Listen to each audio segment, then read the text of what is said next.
point of view. It's a good point of view. Maybe a question for Carolina. Your character is a metaphor for Spain. Agreed?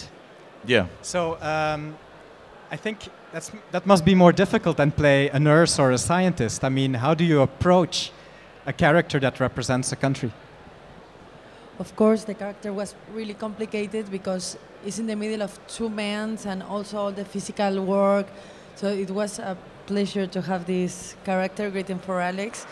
And he helped me a lot because, as you say, it was really difficult to be a country. But it's not just like a country. It's a girl between two love. That's it. One thing that I noticed in the movie is that although she is abused by Sergio, she seems to like it, especially in the beginning. Can you explain that? Yeah, well, it's like the perfect man divided in two. Is in one hand is the perfect sex activities, and the other hand he's so sweet and his friend. So that's the point. Are you suggesting that Spain has a kind of love relationship with a strong macho image of a man? Well, the thing is, when you want something, or when you really love someone in a moment, you don't have enough with love him. You want possess him. You want to take and put it in only for you.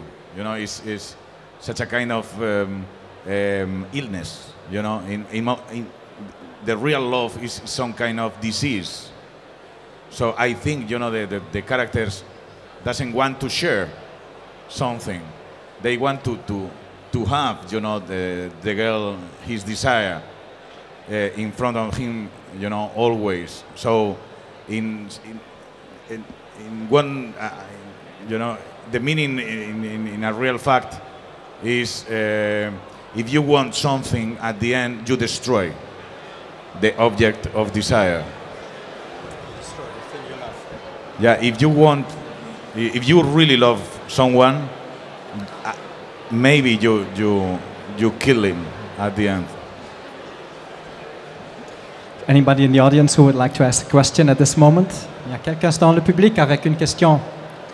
Évidemment, oui, parce qu'il y a autant de gens. Okay, I missed the first few questions, so I hope I won't be asking the same question as Frank did before. But there was a very surreal angle to the whole story. So in what ways do you think the story was grounded in real life, or could it be grounded in real life, and in what ways is it more surreal to you? Is it like happening in a different kind of universe? Yeah, it's not a realistic movie, of course. You know, I am totally agree. The movie is like a dream. So I don't try to be, you know, believable. I know that the story is a nightmare. The idea is to make a nightmare with the characters and the movie, but a nightmare who happens in a, you know, in a specific moment of the Spanish history. So it's true.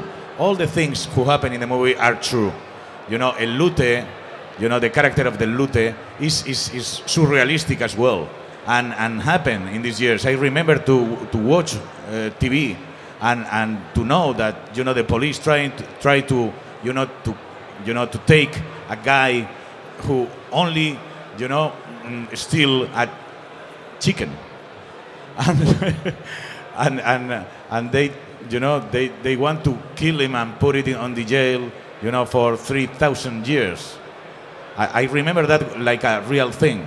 And at the same time, you know, the terrorism happened in these years in 1973, and they killed, you know, the president of the Spanish government. And the way, you know, the explosion make, you know, to fly, you know, the car is true. It was like that. So the good thing is to make or to do a strange and weird dream, but in real life, because this is my feeling about my past. I remember all these years like a nightmare. And it was true. But now I can't believe it. All these things happen. I still have a question. Films about history are often made, let's say, 20, 30 years after the facts. Would you consider, because now in the 21st century a lot of things have happened already, would you consider ever making a movie about recent history, or could it inspire you? I have no the courage to make a movie about the present. I need 20 years to talk about something, you know. It's really difficult to do it right now, because you can make jokes about a joke. You need the time to trying to do it seriously. Maybe a question for Mr. Riviera, our producer here.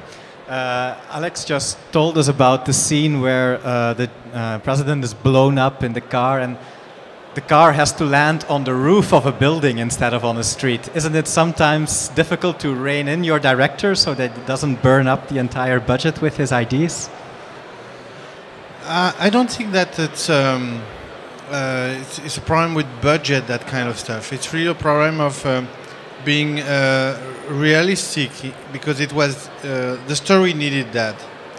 So basically, when Alex went to see the producers of the project, the idea was to make a horror movie, and he had it say, "Let's make a horror movie in Spain," with all the historic facts of that. And when we received the script, it was much more than that. So basically, I did remember the death of that guy, the Carrero Blanco, because it was in my school book. But I never knew that the car was throwing up the buildings. So for me, it was fun. And sometimes I say, maybe it could be fun to have like a president now, to be just throw out the building. But I don't know. Okay, then the classical question, what is your next project you're working on? Actually, I just finished a movie right now. 1 week ago, I finished the shooting of another movie called The Spark of Life, and it's like a weird remake of Billy Wilder's movie. I love, and the story, and at the same time, is a different version of Spanish horror movie that I love. A man kidnapped in a telephone cabin.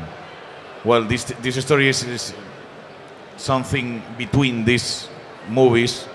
It's the story about a man who, by an accident, has an iron. He has an accident and falls down from a building, and he has an iron in the head. But he's perfect. Has the brain with a piece of iron inside, but he can talk and speak.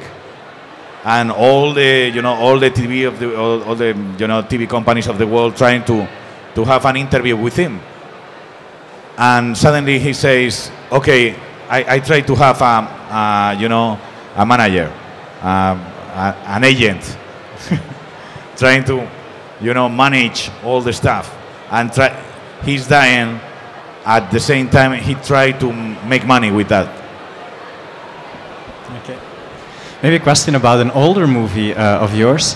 I was watching Perdita Durango again the other day, and I saw that I had completely forgotten, or not even known, that the character of Romeo is played by Javier Bardem. I mean, he just disappears into his roles, and you never remember him from his movies.